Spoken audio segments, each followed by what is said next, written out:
Increasing health care protections, the goal of a new constitutional amendment recently passed by New York's legislature. We'll have reaction on what this means for health care access in the state and a lot more. Hi everybody and welcome to Empire State Weekly. I'm Ryan Peterson here in Albany. Well, after passing both the state, Senate, and Assembly, that amendment to New York State Constitution will now be on the ballot for voters come 2024. That amendment looks to enshrine some reproductive health protections for all New Yorkers. In total, 4 bills will enact changes to health protections. One creates explicit protections for reproductive health care provided via telehealth services. Another allows pharmacists to dispense birth control without a patient-specific prescription.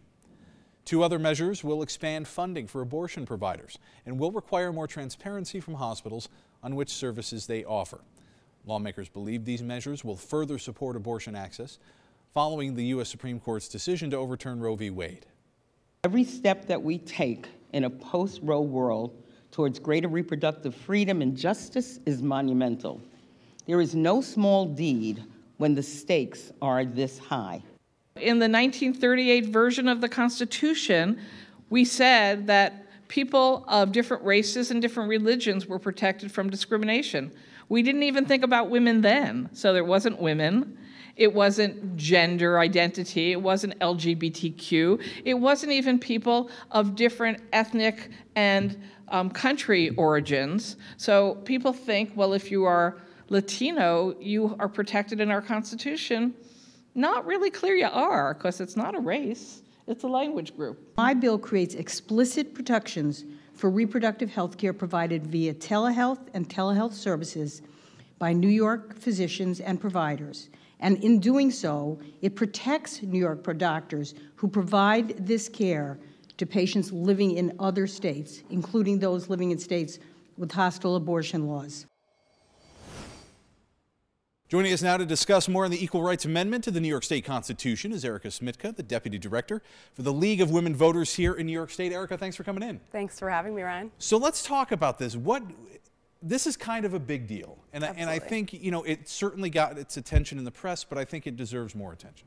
Absolutely. Yeah, the New York State Equal Rights Amendment would really bring our Constitution into the 21st century.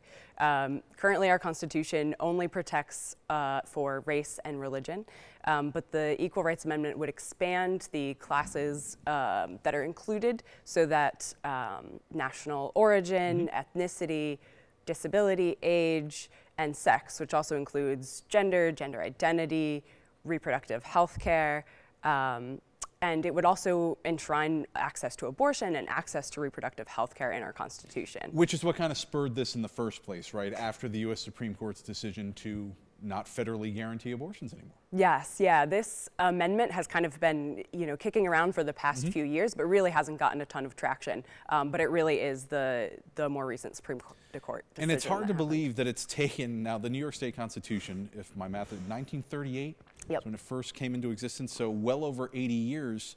Hard to believe it's taken this long to get to this point.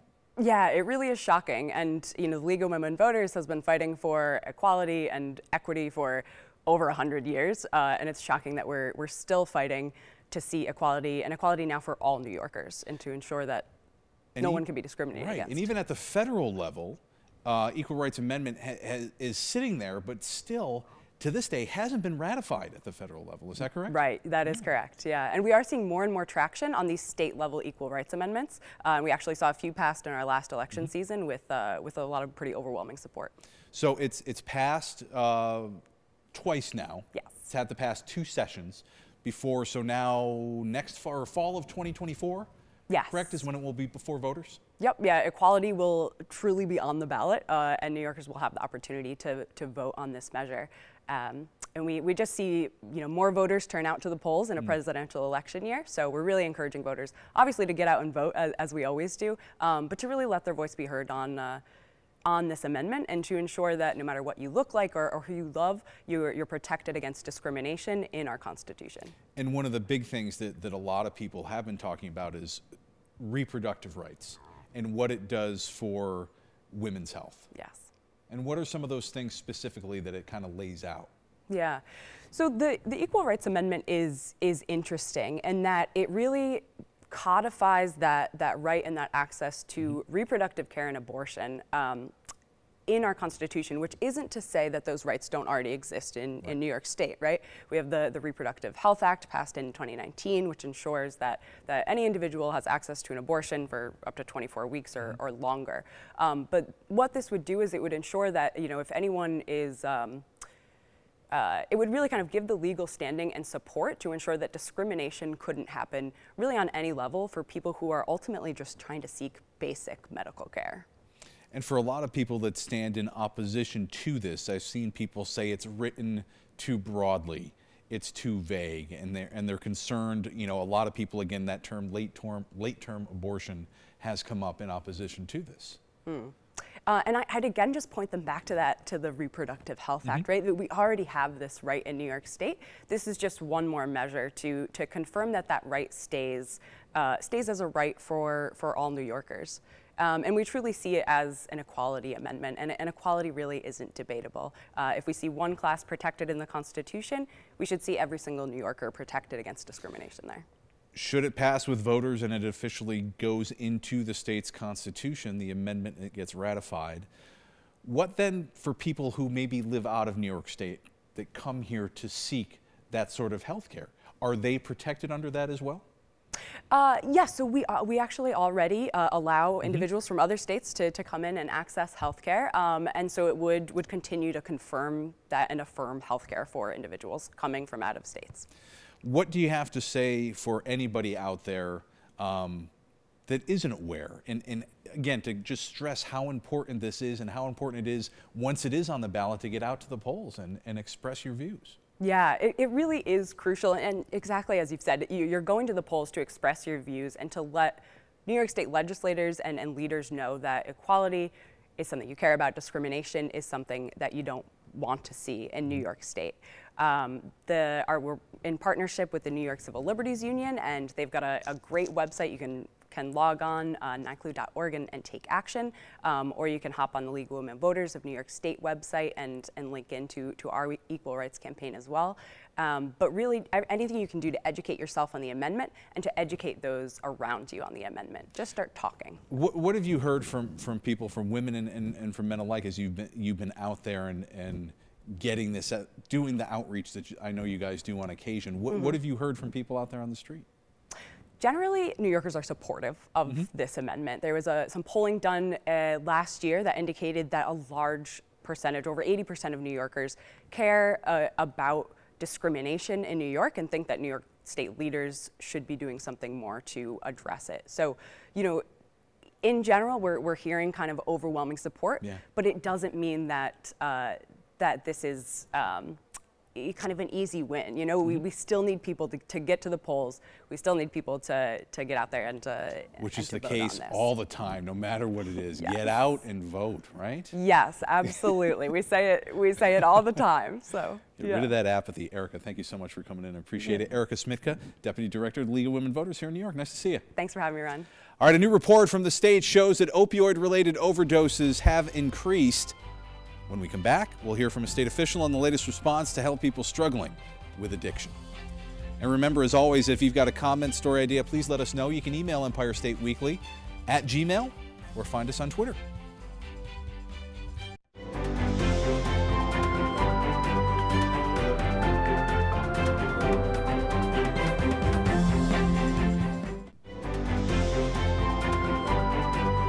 Welcome back to Empire State Weekly. I'm Ryan Peterson here in Albany. The state continues to respond to the ongoing opioid overdose epidemic. This week, a report from the state DOH shows that overdose deaths are up 14% from the year 2020. The report also finding an increase in emergency department visits due to opioid overdoses, especially concerning fentanyl. More first responders also using naloxone, Narcan, that drug that combats opioid overdoses while they're happening. The state now planning on increasing programs to give resources to people struggling with addiction. The real villain in this situation is fentanyl. And what's kind of scary is just how available it is and the volume everywhere. And it's ending up in every different type of substance. We have to, everyone as a community, law enforcement, educators, treatment providers, government officials, we just have to really keep pushing the message out there. Joining us now to discuss the state's response to opioid overdoses, the Commissioner of the Office of Addiction Services, Dr. Chinazo Cunningham. Commissioner Cunningham, thanks so much for joining us. We appreciate it. Thanks for having me. So first off, if I could get you to discuss the recent report from the DOH that found overdose deaths are up 14% since the year 2020. I'm assuming that number does not surprise you. No, it doesn't surprise me. We are certainly at the worst place ever in the history of this country and at the state in terms of opioid overdoses and just drug overdoses in general. We know that fentanyl is really driving overdoses, but it's not just affecting people who use heroin or other opioids. It's also affecting people who use cocaine and counterfeit pills. So fentanyl is really in the drug supply, and it's very dangerous and is causing a lot of overdose deaths. We hear about it a lot. I'm curious, do people seek that drug out on its own, or is it that it's being added to these other drugs that is the real problem here? Yeah, the real problem is really that it's being added to the drug supply, and people are just not aware of what they're taking. There's really no way to know if fentanyl is in counterfeit pills or in cocaine or in heroin. You can't taste it, you can't see it, and so everybody should know that they're at risk if they're using something really from the illegal market. Governor Hochul recently announcing some $7.5 million for opioid addiction services. How exactly will this money benefit your office and the service it provides? Yeah, we're very excited to get this money out the door to the communities and people and the providers who need this most. This is really to provide buprenorphine. It's also called Suboxone, which is a medication that's very effective in treating opioid addiction. And it's really about making this medication easily accessible to people who need it. And so it's providing that treatment on the same day that people come in looking for it. And so really trying to reduce the barriers so that people don't have to wait, and that we can really provide treatment easily available for people. How does that treatment work? And I'm guessing you administer that so these people don't have to go through this completely cold turkey, as the phrase goes, correct? Is that how that works? Absolutely. We know that there's decades of research showing that this medication helps with withdrawal symptoms so that people don't have to feel terrible when they stop using, heroin or other opioids. We know that it cuts down cravings, and then we know that it saves lives. So there's data to show that it reduces the chance of death by 50%, which is tremendous in the field of medicine. There's not that many other things that we have that kind of effect. That's huge. You oversee one of the country's largest substance abuse disorder systems. So what do you want New Yorkers to know specifically about this crisis, how New York is going about it, and the education they should seek and where they can find it? Yeah, absolutely. So, the crisis, this is the worst we've ever experienced, and overdoses can happen to anybody. It can affect any person, family, community, neighborhoods. We also know that the people who are dying at the highest rate right now are Black people and Hispanic people. And so this is really important when we think about how to reduce barriers and how to use our data to really target those who are at the highest risk. We also need to have more discussions like this because we need to have these discussions so that we reduce stigma, so that people are aware of what's happening and they know that there's help and treatment that's very effective that's out there. So, people can go to the New York State OASAS website. They can call the Hope line to really find easily accessible treatment that's available and effective. We have, you said it affects everybody, every family. Addiction has affected my family. And how important is it for that person too, though, to recognize themselves that they need to help and begin seeking it for themselves? Yeah, it's really important. Unfortunately, there's so much stigma around addiction, but it's a medical condition. It's a chronic medical condition. There is no cure, and we have effective treatment. So, it's like diabetes or high blood pressure, where people need to focus on their behaviors, but also know that there's medication treatment that's effective.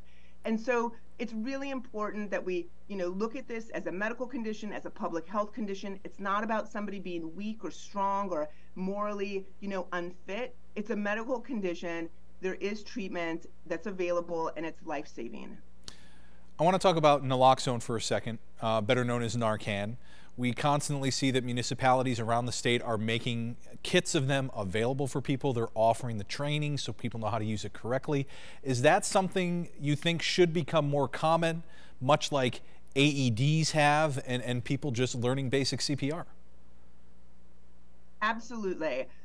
So naloxone is a medication that blocks opioids, and so it's very effective in reducing an overdose if somebody's having one. And even if it's given mistakenly, it's not going to hurt anybody. It's not addictive. It's not going to cause any problems.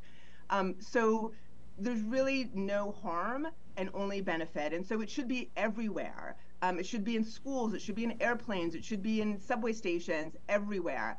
And it's easy to learn how to use them. And so in New York State, we are making it available. People do not need a prescription. They can go to any pharmacy and get it. There's also programs through the State Department of Health to support if there's a co-payment required by an insurance company to support that. So, and we're planning on really expanding naloxone availability to have it free to give out to individuals and to treatment programs. And so it is one very important piece of the solution. It's great to hear, and it's great to hear how easy it is to learn how to properly administer it too. And that people and that people should not be afraid. Commissioner Cunningham, thank you so much for your time. We really appreciate it. Thanks so much. Thank you. Governor Kathy Hochul's approval rating reaching new heights. When we return, which issues voters want the governor to address following this year's State of the State. Remember, if you got a comment, a story idea, please let us know. Email EmpireStateWeekly@gmail.com or find us on Twitter.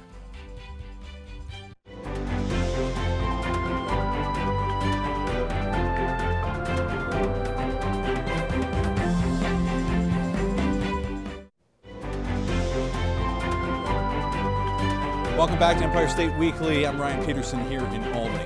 A new Siena poll shows Governor Kathy Hochul in a very favorable light. Capitol correspondent Jamie DeLine breaking down the poll numbers and shares with us where New Yorkers stand when it comes to the issues mentioned during the State of the State address earlier this month. Governor Kathy Hochul has the highest job approval rating she's ever had at 56% and her highest favorability rating of 48% according to the latest Siena poll. I was a little bit surprised that, her job approval and favorability ratings were as high as they were because of where she had been over the last year heading into the election and then last month, a month after the election. I was surprised to see that pickup of 15 points in her job approval rating. Overall, many of Hochul's State of the State proposals were supported by New York voters. According to the survey, 85% are in favor of not raising the state income tax this year, 76% are in favor of basing increases in New York State's minimum wage on the rate of inflation, and 68% would like to see the state constitution include an equal rights amendment. When it comes to giving judges more discretion to set bail for offenders accused of serious crimes, pollster Steve Greenberg breaks down the numbers. It's supported by 61% of Republicans, 63% of independents, and 68% of Democrats. So while this is, supposed to be an issue that appeals more to Republicans than Democrats, actually, it appeals a little even more to Democrats than Republicans. Republican Assembly Minority Leader Will Barkley was happy that the governor mentioned the issue of crime in her address. I want to see her also spend some political capital and get some of the changes that we've been advocating for, like giving judges discretion when there's a violent criminal to be able to hold them without bail. We think that's a very common sense approach. However, one issue that most voters are against is raising SUNY tuition up to 3% for most schools. 62% of New Yorkers oppose that idea compared to only 28% who support it. And the opposition is with Democrats, Republicans, independents, young, old, downstate, upstate, across the board. 821 registered voters took part in this survey, which was conducted last week. Reporting in Albany, I'm Jamie DeLine. Thank you, Jamie. All right, stick around. We're back in just a moment with a look at the week ahead. And remember, you got a comment, story idea, please let us know. Email EmpireStateWeekly@gmail.com or seek us out on Twitter.